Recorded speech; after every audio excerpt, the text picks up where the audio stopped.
एक बड़ी पुरानी कहावत है, कहते हैं अंधाधुंध की साइबी और घटा टोप को राज। अभी शहबाज शरीफ सामने आए और उन्होंने इमरजेंसी जैसे हालात पाकिस्तान के बता दिए हैं, क्या क्या कर दिया है। और उनका वीडियो बहुत ज़्यादा वायरल हो रहा है। जहां एक तरफ पाकिस्तान में यह हालत है तो वहीं दूसरी तरफ डोनाल्ड ट्रंप इस बार बड़े गुस्से में आए हैं और कहा कि 20 गुना ज़्यादा ताकत से मैं इस बार हमला करूंगा। आखिरकार क्या हुआ है और ईरान ने भी जवाब दिया है। जियोपॉलिटिक्स में बहुत सारी चीजें चल रही है, हमेशा की तरह वर्ल्ड मिरर के इस एपिसोड में जानने को मिलेगा बहुत कुछ, इसलिए वीडियो को अंत तक जरूर देखें। ये है स्ट्रेट ऑफ हॉर्मुज और ऐसा लगता है जैसे ईरान ने जब पहली लड़ाई हुई थी तभी प्लान बना लिया था कि हमें घुटने पर अमेरिका को कैसे लाना है और अमेरिका और इजराइल के ऊपर दबाव कैसे बनाना है अगर हम पर हमला होता है तो। और ये पैटर्न देखने को मिला कि जैसे ही ईरान पर हमला होता है उसके बाद से ईरान गल्फ के देशों में, खाड़ी के देशों में हमला करना शुरू कर देता है, जबकि खाड़ी के ज्यादातर देश ये कह रहे होते हैं कि नहीं जी, हम अपने एयर स्पेस को ईरान के खिलाफ इस्तेमाल नहीं होने देंगे। लेकिन इसके बावजूद ये देखने को मिलता है कि लगातार खाड़ी देशों पर हमले होते हैं और इसका लगता है जैसे कि एक प्री प्लान्ड तरीके से किया गया। क्यों किया गया? ताकि 1973 वाले हालात आ जाएं, ऑयल क्राइसिस खड़ा हो जाए और उसके बाद अमेरिका को झुकना पड़े। और अभी भी वो हालात होते हुए दिख रहे हैं। जो खाड़ी के देश हैं, पहली बात तो ये कि खाड़ी के देशों ने अब अपने प्रोडक्शन को घटाना शुरू कर दिया है। यूएई और कुवैत ने अपने तेल प्रोडक्शन में कटौती की है, जबकि इराक पहले ही प्रोडक्शन घटाने के दिशा में कदम बढ़ा चुका है। अगर टैंकरों की आवाजाही इसी तरीके से प्रभावित रही तो ये प्रोडक्शन और कम करेंगे। कारण साफ है, जब टैंकर बंदरगाहों तक नहीं पहुंचते हैं तो तेल भंडारण की क्षमता जल्दी भर जाती है और कंपनियों को प्रोडक्शन धीमा करना पड़ता है। साधारण भाषा में ये समझिए कि तेल निकाल कर जमा रखा है और उसे भेज दिया जहाज के जरिए, लेकिन स्ट्रेट ऑफ हॉर्मुज में वो तबाह हो गया तो सही जगह पर तो तेल पहुंचा ही नहीं, तो फिर वो प्रोडक्शन करके करेंगे क्या? दुनिया के लिए, तेल व्यापार के लिए स्ट्रेट ऑफ हॉर्मुज बेहद महत्वपूर्ण समुद्री मार्ग है। सामान्य परिस्थितियों में दुनिया के कुल तेल व्यापार का 20% इसी सकरे रास्ते से जाता है, लेकिन युद्ध के कारण ये मार्ग पूरी तरीके से लगभग बंद हो चुका है। कई टैंकर इस इलाके से गुजरने से भी बच रहे हैं। अब स्थिति ऐसी आ गई है कि $100 प्रति बैरल के लेवल तक तेल का दाम पहुंच चुका है। अब इन सब के बीच में स्क्रीन पर एक आर्टिकल देखिए। पाकिस्तान को लेकर कहा गया कि इस मिडिल ईस्ट वॉर में सबसे ज्यादा अगर किसी के साथ समस्या खड़ी होने वाली है तो वो समस्या खड़ी होने वाली है पाकिस्तान के साथ, और पाकिस्तान के साथ ये समस्या खड़ी होती हुई दिख रही है। फिलहाल पाकिस्तान ने अपनी नेवी को उतार दिया है। जो शिपिंग रास्ते हैं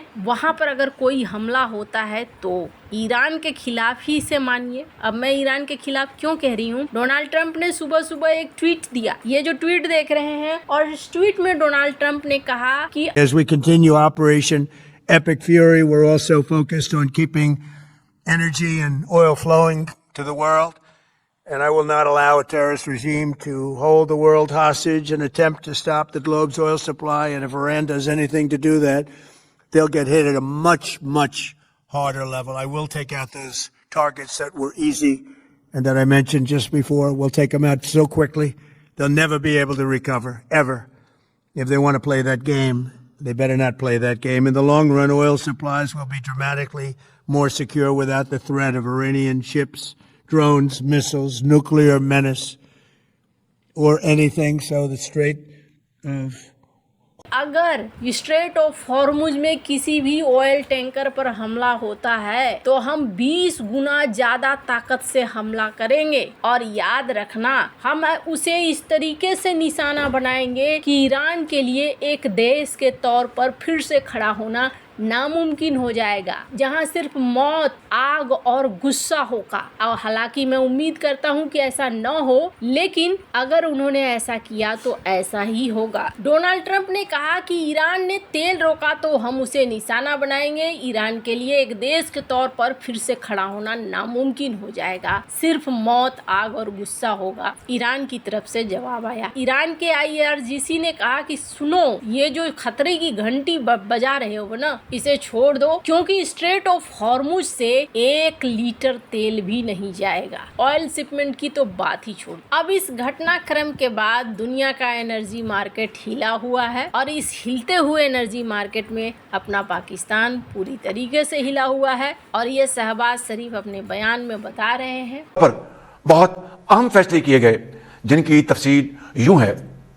नंबर 1, आइंदा 2 माह के लिए सरकारी महकमों की गाड़ियों को मिलने वाले तेल में 50% फिल फॉर कटौती की जा रही है, मगर इसमें एम्बुलेंसेस और अवामी इस्तेमाल वाली बसें शामिल नहीं हैं। 2, आइंदा 2 माह के लिए तमाम सरकारी महकमों की 60% गाड़ियों को बंद किया जा रहा है ताकि तेल की बचत हो। नंबर 3, आइंदा 2 माह के लिए काबीना के अरकान, वज़रा, मशीरान और मावनीन खसूसी तनख्वाह नहीं लेंगे। नंबर 4, अरकान पार्लियामेंट की तनख्वाहों में से 25% कटौती की जा रही है।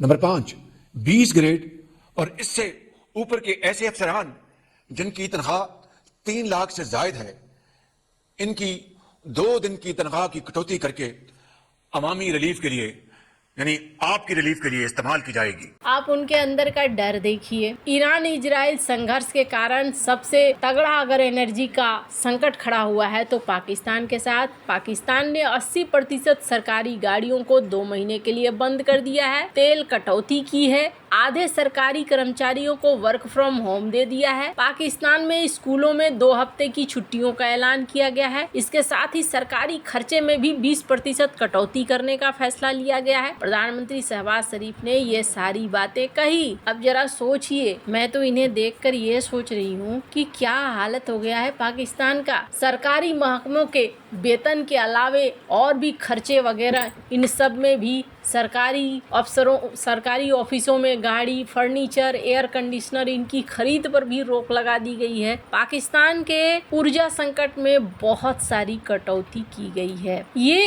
ऐसा देश जो पहले से कंगाल है, उस देश की स्थिति इस वक्त ऐसी हो गई है। अब जरा सोचिए आप कि अभी तो फिलहाल भारत ही है जिस पर असर देखने को नहीं मिल रहे हैं, और ऐसा लगता नहीं है कि भारत के ऊपर ज्यादा असर देखने को मिलेगा, क्योंकि 100 मिलियन बैरल ऑयल भारत के आसपास ही है और रूस की तरफ से ये डाइवर्ट भी किया जा रहा है। भारत ने काफी ज्यादा रिजर्व भी रखे हैं, पर ये युद्ध अब जल्द समाप्त हो जाए तो बेहतर है। बहुत लंबा अगर चलेगा, न जाने यहाँ क्या क्या होगा। आपको क्या लगता है इन सब मामले में, आपकी क्या राय है, कमेंट कर जरूर बताएं। जल्द मिलते हैं अगले वीडियो में नई खबर के साथ।